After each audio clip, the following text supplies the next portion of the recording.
Hello everyone, welcome back to my channel. और आज की इस वीडियो में हम बात करने वाले हैं एक वैकेंसी की जो कि है सैनिक स्कूल के अंदर। ठीक है। हमारी जो वैकेंसी है उसके बारे में हम बात करेंगे। यहाँ पर काउंसलर की वैकेंसी है, कॉन्ट्रैक्ट बेस पर है। ठीक है। और इसके लिए जो पोस्ट है वो 1 है फॉर जनरल कैटेगरी। ठीक है, आपको जनरल कैटेगरी से ही आप अप्लाई कर सकते हो। असेंशियल क्वालिफिकेशंस में जो हमें चाहिए वो चाहिए ग्रेजुएशन इन साइकोलॉजी या फिर आपके पास हो post graduate diploma in guidance and counselling. ठीक है, चाइल्ड डेवलपमेंट या फिर करियर गाइडेंस एंड काउंसलिंग में। ठीक है, इसमें आपके पास डिप्लोमा होना चाहिए या फिर आपके पास ग्रेजुएशन होनी चाहिए साइकोलॉजी से। और आपकी जो एज लिमिट है वो 21 से 50 ईयर्स के बीच में अगर आप आते हैं तो आप इसमें अप्लाई कर सकते हैं। डिज़ायरेबल्स में हायर क्वालिफिकेशंस भी अगर आपके पास हैं तो आप ये डिज़ायरेबल है। अगर आप इसको फुलफिल करते हैं तो ठीक है, नहीं करते तो भी आप इसमें अप्लाई कर सकते हैं। जो आपकी लैंग्वेज होनी चाहिए, इंग्लिश और हिंदी दोनों में फ्लुएंसी होनी चाहिए। ठीक है। ये डिज़ायरेबल्स हैं आपकी। नेक्स्ट यहाँ पर और भी वैकेंसीज़ है, जैसे कि हॉर्स राइडिंग इंस्ट्रक्टर की वैकेंसी है, 1 वैकेंसी है जनरल कैटेगरी के लिए। नर्सिंग सिस्टर फीमेल की वैकेंसी है, जनरल कैटेगरी 1 पोस्ट है। ठीक है, इसमें आपको डिप्लोमा चाहिए डिग्री इन नर्सिंग और 5 ईयर का एक्सपीरियंस चाहिए। ठीक है। 18,000 जो है वो आपकी सैलरी है। ठीक है। लेबोरेटरी असिस्टेंट की यहाँ पर वैकेंसी है, 1 वैकेंसी है। ठीक है। जनरल एम्प्लॉय MTS के लिए वैकेंसी है, इसमें आपको 10th मांगा गया है। ठीक है। 13,000 पर मंथ सैलरी आपकी, 18 to 50 आपका एज लिमिट है। अब इसमें आपको अप्लाई कैसे करना है, तो जो भी कैंडिडेट्स इसमें एलिजिबल हैं उनको अपना जो बायोडेटा है वो डाउनलोड करके, जो इसमें लास्ट में दिया हुआ है बायोडेटा, ठीक है, ये पर्टिकुलर जो फॉर्म है इसको निकालना है और इसको फिल करके आपको अपना जो रिज्यूम है उसके साथ में अटैच करके सेंड करना है। ठीक है। डाउनलोड करके जो ये आपको डाउनलोड करना है बायोडाटा, वो मैं आपको डिस्क्रिप्शन में प्रोवाइड करा दूंगी, आप वहाँ से कर लेना। ठीक है, वहाँ से निकाल के फॉर्म को फिल कर लेना। इसके साथ में आपको एक रीसेंट पासपोर्ट साइज़ फोटोग्राफ लगानी है। ठीक है, ड्यूली साइंड होनी चाहिए वो। ठीक है, मार्कशीट्स आपकी जो डिग्री हैं, टेस्टिमोनियल्स हैं। ठीक है, और आपके जो सेल्फ एड्रेस्ड एनवलप में आपको वो करके, मतलब एनवलप में ये सारी चीज़ें डाल के आपको या तो आप भेज दो या फिर आप मेल कर दो। ठीक है। तो एक डिमांड ड्राफ्ट भी आपको बनवाना है। ठीक है, जो कि नॉन रिफंडेबल है। सीरीज़ नंबर 1 के लिए आपको 500 का डिमांड ड्राफ्ट बनवाना है और सीरीज़ B के लिए, B से F तक के लिए आपको 200 का डिमांड ड्राफ्ट बनवाना है। तो सीरीज़ 1 में जो आपका आता है वो पोस्ट आती है आपकी काउंसलर नहीं है, आपका है MTS वाली पोस्ट। MTS रेगुलर स्केल वाली जो पोस्ट है उसके लिए आपको 500 का डिमांड ड्राफ्ट बनाना है। और बाकी जो B वाली, B से लेके E तक की जो वैकेंसीज़ हैं उसके लिए आपको 200 का डिमांड ड्राफ्ट बनवाना है। ठीक है, यहाँ तक के लिए। ठीक है, F तक के लिए वैकेंसी के लिए आपको 200 का डिमांड ड्राफ्ट बनवाना है। ठीक है।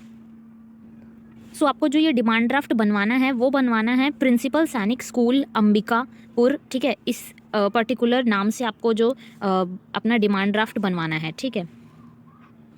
और अगर आप ऑनलाइन पेमेंट कर रहे हो, ठीक है, या फिर RTGS कर रहे हो या NEFT कर रहे हो, तो आपको इस पर्टिकुलर बैंक अकाउंट और जो भी बैंक की डिटेल्स दी हुई हैं उसके थ्रू आपको ऑनलाइन पेमेंट करनी है। ठीक है, पिन कोड वगैरह सब कुछ दे रखा है आपको। ये सब 14 जनवरी 2022 से पहले पहले करना है। ठीक है।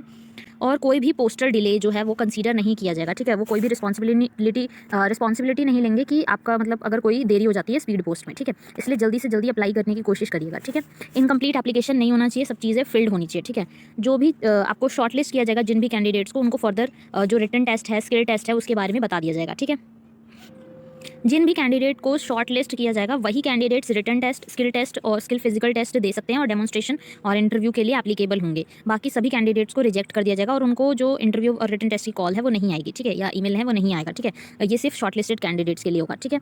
बाकी हम नीचे आ जाते हैं कि आपको अपना जो ईमेल एड्रेस है वो बिल्कुल सही से फॉर्म पे करेक्टली फिल करना है, ताकि वो आपको ईमेल या मोबाइल नंबर जो है आपको सही डालना है, ताकि वो आपको कॉन्टैक्ट कर सकें। ठीक है, कोई भी TADA नहीं दिया जाएगा, मीन्स ट्रैवलिंग अलाउंसेस नहीं दिए जाएंगे सिलेक्शन प्रोसेस में पार्टिसिपेट करने के लिए। ठीक है, शॉर्ट लिस्टेड कैंडिडेट्स को ओरिजिनल सर्टिफिकेट्स दिखाने होंगे एट द टाइम जब वो वहाँ पर जैसे सिलेक्शन टेस्ट दे रहे होंगे। ठीक है, अगर आपको इंटरव्यू में मांग लिए जाए डॉक्यूमेंट्स तो आपको इंटरव्यू में दिखाने हैं, वरना आप अपने पास रखिएगा। ठीक है, और वैकेंसीज जो है वो चेंज की जा सकती हैं कभी भी, किसी भी टाइम पे, अगर स्कूल डिपार्टमेंट चाहे तो।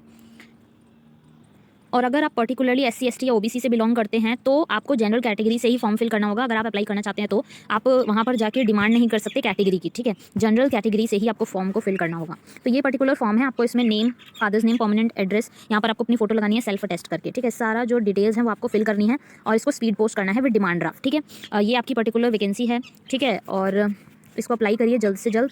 और 14 जनवरी आपकी लास्ट डेट है, तो पर्टिकुलरली उससे पहले पहले अप्लाई करने की कोशिश करिए। And thank you so much. एक चीज़ जो मैं आपको यहाँ पे बताना भूल गई हूँ कि आपका जो काउंसलर की पोस्ट है, ठीक है, जो आपके डॉक्यूमेंट्स वेरीफाई होंगे, जब आप डॉक्यूमेंट्स लेके जाएंगे वो ओरिजिनल होंगे, और जब आपका रिटन टेस्ट है वो 100 मार्क्स का होगा, 1 आवर का ये टेस्ट होगा, ठीक है। उसमें जनरल नॉलेज आपसे 15 मार्क्स की पूछी जाएगी, जनरल इंग्लिश आपसे 15 मार्क्स की पूछी जाएगी, बेसिक मैथमेटिक्स 10 मार्क्स का पूछा जाएगा, और जो आपका सब्जेक्ट है पर्टिकुलर सब्जेक्ट उससे आपके 60 मार्क्स का पूछा जाएगा। डेमोन्स्ट्रेशन आपका 35 मार्क्स का होगा और इंटरव्यू 15 मार्क्स का होगा, ठीक है।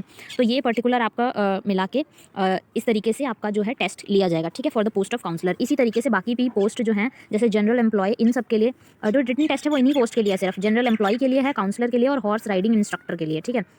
नर्सिंग सिस्टर फीमेल के लिए है और लेबोरेटरी असिस्टेंट के लिए। इन 1 2 3 4 5 पोस्ट के लिए आपका जो है वो टेस्ट है, ठीक है।